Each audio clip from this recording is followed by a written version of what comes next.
मित्रांनो, आज मी इथे बनवला आहे प्रसादीचा शिरा।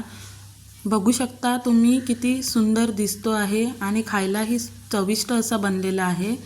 तर चला आपण बघू। ह्यासाठी मी एक इथे पॅन घेतलेला आहे, त्यामध्ये मी इथे 1 वाटी तूप घेतलेला आहे आणि तूप व्यवस्थितरित्या गरम करायचं आहे आणि त्याच 1 वाटीने मी रवा घेतलेला आहे। 1 वाटी रवा आणि 1 वाटी तूप घ्यायचं आहे आणि रवा टाकल्यानंतर इथे मी गॅस स्लो केलेला आहे। गॅस स्लो करून रवा मी व्यवस्थित या तुपामध्ये परतवून घेते आहे। इथे रवा परतवून घेईपर्यंत मी दुसऱ्या गॅसवरती दूध तापत ठेवलेलं आहे, कारण या प्रसादाच्या शिऱ्यामध्ये आपल्याला दूध हे गरमच टाकावं लागणार आहे।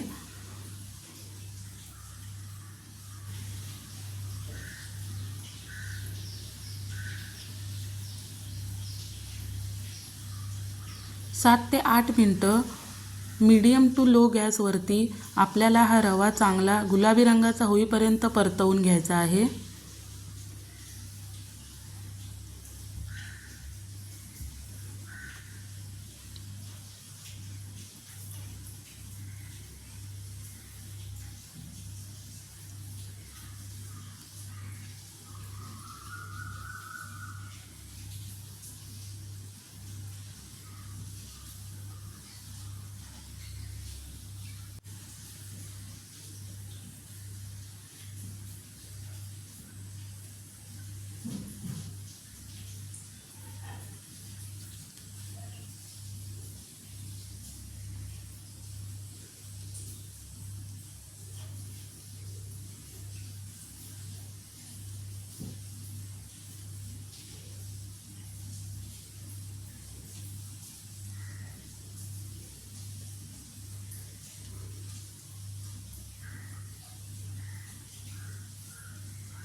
सात ते 8 मिनिटं झाल्यावर यामध्ये मी काजू आणि मनुका टाकून घेणार आहे। काजू आणि मनुका व्यवस्थित या रव्यामध्ये मिक्स करून घेते आहे।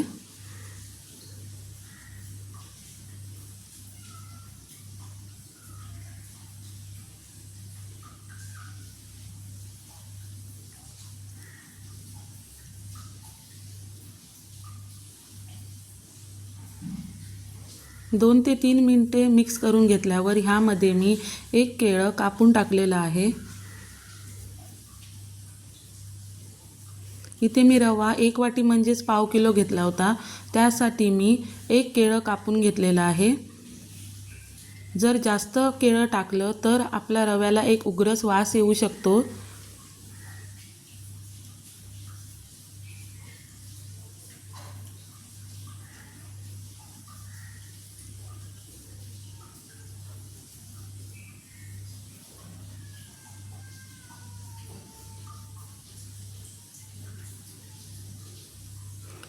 दोन ते 3 मिनिटं वाफवून घेतल्यावर त्यामध्ये मी केसर दूध टाकलेलं आहे।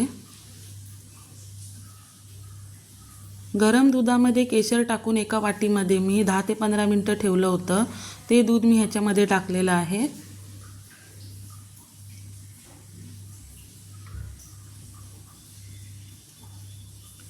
नंतर मी ह्यामध्ये ज्या वाटीने 1 वाटी रवा घेतला होता त्या वाटीने मी 2 वाटी इथे दूध टाकून घेणार आहे। सुरुवातीला मी 1 वाटी दूध टाकलेलं आहे। इथे गरमच दुधाचा वापर करायचा आहे, कारण गरम दुधामुळे आपला रवा हा दाणेदार बनतो। सुरुवातीला मी 1 वाटी दूध टाकून हे मिश्रण एकत्र करून घेणार आहे।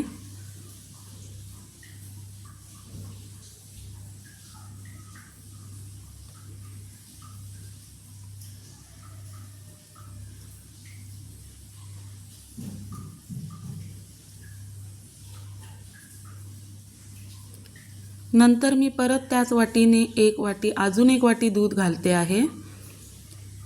एकूण मी 2 वाट्या दूध घातलेलं आहे। जेवढं आपलं रव्याचं प्रमाण असणार आहे त्याच्या डबल आपल्याला दूध टाकायचं आहे।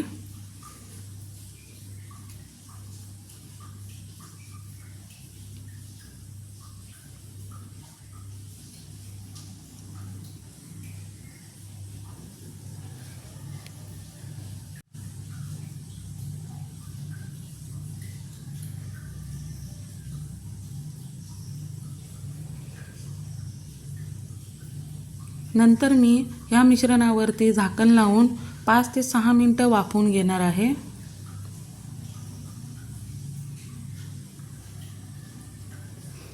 या मिश्रणामध्ये मी वेलची पावडर टाकलेली आहे।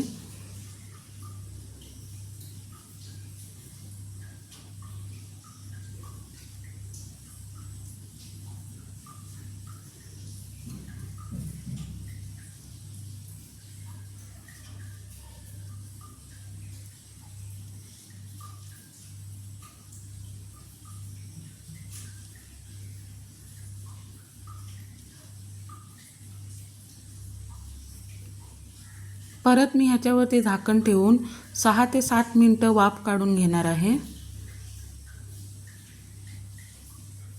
7 मिनिटानंतर मी ह्यामध्ये ज्या वाटीने रवा घेतला होता त्या वाटीने मी पाऊण वाटी साखर टाकून घेतलेली आहे। साखरेचं प्रमाण तुम्ही कमी जास्त करू शकता।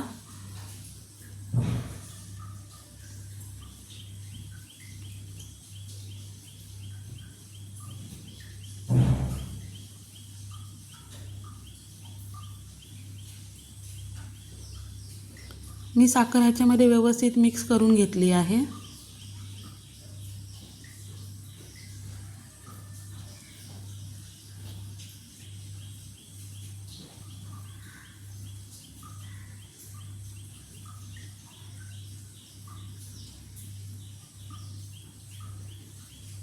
आता ह्यामध्ये मी 5 ते 6 तुळशीची पाने कापून टाकलेली आहेत।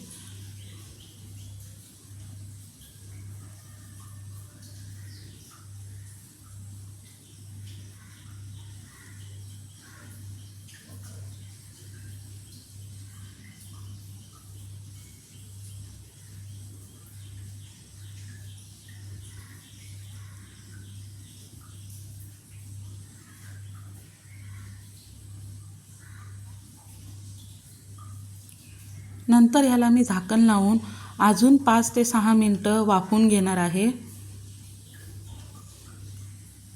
यानंतर तुम्ही बघू शकता इथे साईटीतून तूप हे सुटायला लागलं आहे। ह्याचा अर्थ आपला रवा बनून तयार आहे। ह्याला परत एकदा व्यवस्थितरित्या मी एकत्र करून घेते आहे।